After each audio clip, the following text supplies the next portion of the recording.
Hey guys, 23.1 just got announced about an hour ago. I wanted to get up some quick thoughts for you, for those that are going to be taking this on tomorrow morning. I'm sure you've probably just watched the announcement video. You've seen at least some scores and some highlights of that. If you are not an elite level athlete, try not to get, my first bit of advice is try not to get too hung up on what you saw those four really good athletes, the elite athletes, taking this one on, because I think they made it look way easier than it actually is, and that can be pretty deceiving. Some initial thoughts is going to be just general stuff that you can apply to every open workout. Reading the standards, they said on the show that there was something new with the wall balls, and that was basically that the whole wall, the center of the wall ball needs to be clearly over the line that you have set up at 10 or 9 foot, whereas previously you just had the center of the wall ball had to hit that line. So now you have to throw just a little bit higher, and the advice is to get the bottom of your wall ball target to the exact height, like 9 or 10 foot, so that you know if the center of your ball hits the target, you know you got the rep. That's not super easy to set up, but if you have the possibility to do that, then do so. But just in general, read the standards of everything. Make sure you're clear with all the standards. There is a little bit on the setup, on the distance that your things need to be apart. So if you're submitting your video with the goal of advancing through the season, make sure you read and get those things right. Make sure you've got a judge that you trust, and that also knows the standards and stuff. There's a lot of reps in this workout, and it's a different rep scheme for each movement. So you need to have a judge that understands the rep scheme, because it's going to be a little bit difficult for you to keep track of those reps when it's such big sets. And then just a bit of a silly thing really, but like making sure you've gone through your phone and you've got space on there for your recording, and that you meet the standards of like a normal recording. Check all those out. There's things like having the time, like a website up that shows the time, so that you can prove what time you're doing the workout and things like that. So make sure you get the camera set up properly. Another thing, something that is going to be absolutely everywhere on Instagram or whatever, YouTube, over the next few days, is all these warm-up routines, how to get warm, how to do the perfect warm-up for this workout. And we're not going to do that. I don't actually have the staff and manpower to put out these big videos about warm-ups and things like that. But also one of the main reasons is you warm up for workouts all the time, and you should know by now what sort of things you need to do. This is just a normal CrossFit chipper. Of course it's hard because you're going to push hard, but the movements in it is things that we're doing every single week, and you warm up for those in a very similar way every single week on the program. Adding in 30-45 minutes of all these different warm-up routines that you're going to see all over Instagram or all over YouTube you don't need to do that before you start this workout, just because you saw it and it's going to be you've seen that it's going to be the absolute optimal way to warm up for this workout. Do what works best for you. If warming up for 30 to 45 minutes is what you usually do and you feel good doing that, then absolutely great. Continue to do that. Don't reduce it because someone else said so. But also the other way around, if you are a person that walks into the gym, does a 5-10 minute warm up and smashes your workouts and feels good about it, then do that. Don't change it to a 40-minute warm-up just because it's the open workout. Do what you've been practicing over the last 6 months or 1 year or whatever it is, and what feels good for you. My general advice for the warm-up is getting the full body moving. If you have specific mobility and things like that you need to do, that will probably be most relevant to maybe the front rack position, or for the overhead for the toes to bar, or for the muscle ups.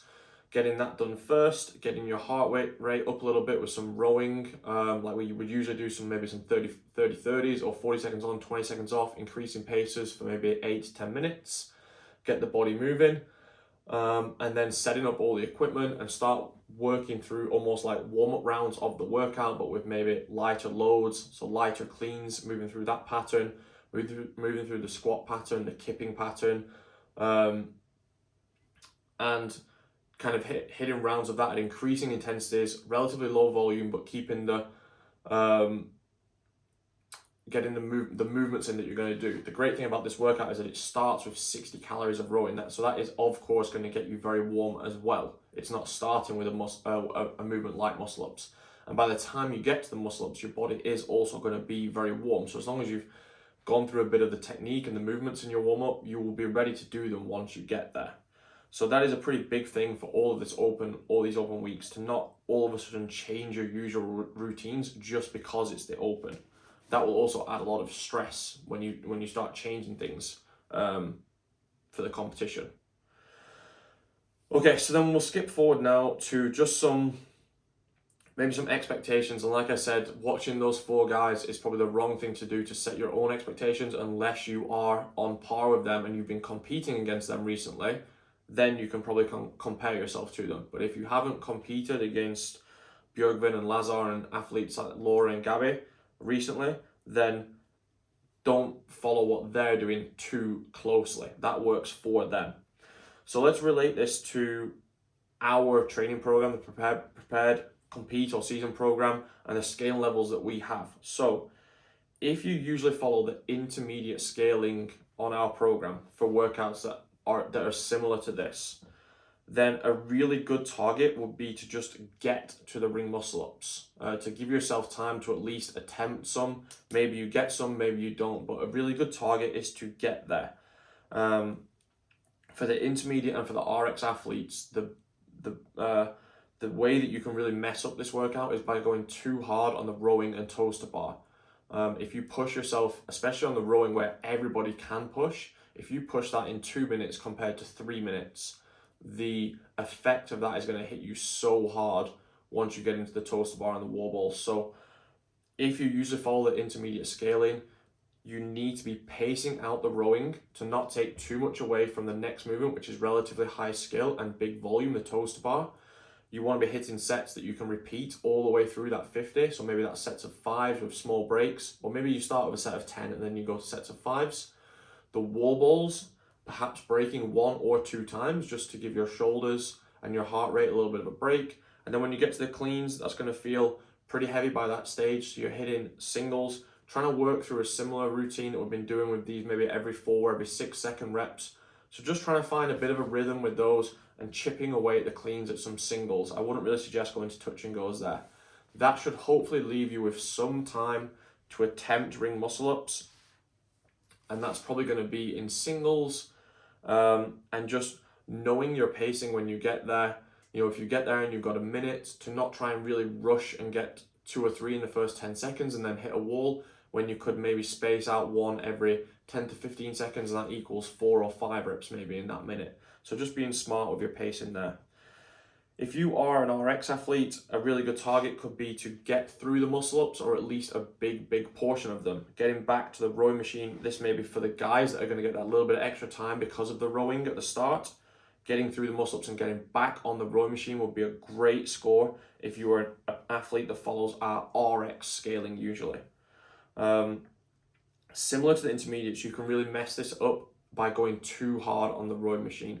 And I think another thing for you to watch out for is a too big a set to start your toes to bar. You might still feel pretty good after rowing, and you go too big on the first set of toes to bar, and that is then going to hit you hard when you get to the muscle ups. It might feel good during the toes to bar, but breaking earlier than you think you should, and just having a little rest that you're in control of, and then back up and working again, those little extra breaks you're gonna get the rewards of those when you get to the muscle ups. There's no point getting to the muscle ups too soon if you're then so fatigued that you can barely string reps together. Okay, if you are an athlete that's got 10 plus ring muscle ups unbroken, or 8 plus ring muscle ups unbroken, you want to get there with the ability to still do 3s and 4s.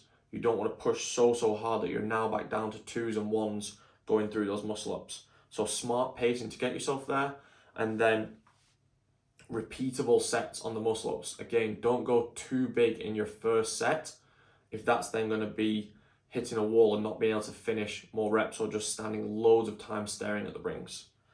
If you're usually following our elite scaling, you're competing at an elite level, and not only following the elite scaling, but hitting the stimulus or hitting the time caps whilst doing the elite scaling, then really for you guys, there's no limiter until you get to the muscle ups. So you can push pretty hard through that rowing. I think around 2:30 for the guys, around 3 minutes or all the way up to maybe like 3:20 to 3:30 for the girls is good pacing.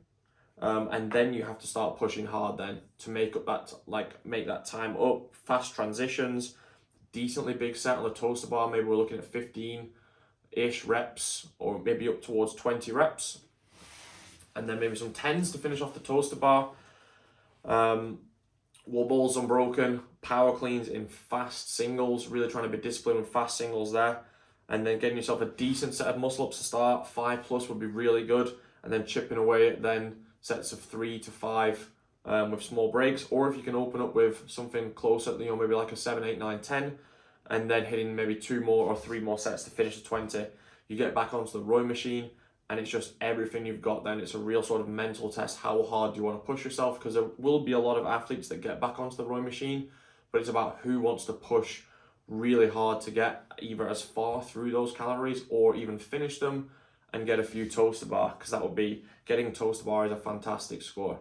Okay, when we're looking at qualifying to quarterfinals, obviously this is a complete guess, but I think just getting a handful of ring muscle ups should put you in the top 10% pretty much straight away. If you're an athlete that gets back to the rowing machine, don't even question whether you'll be in the top 10%. Okay, I think just a handful of ring muscle ups is going to get you in the top 10%, and especially over the 3 weeks, it will level out. If you're an athlete that has multiple muscle ups, then you should be safely in that top 10% come the 3rd week. So obviously I can only guess there,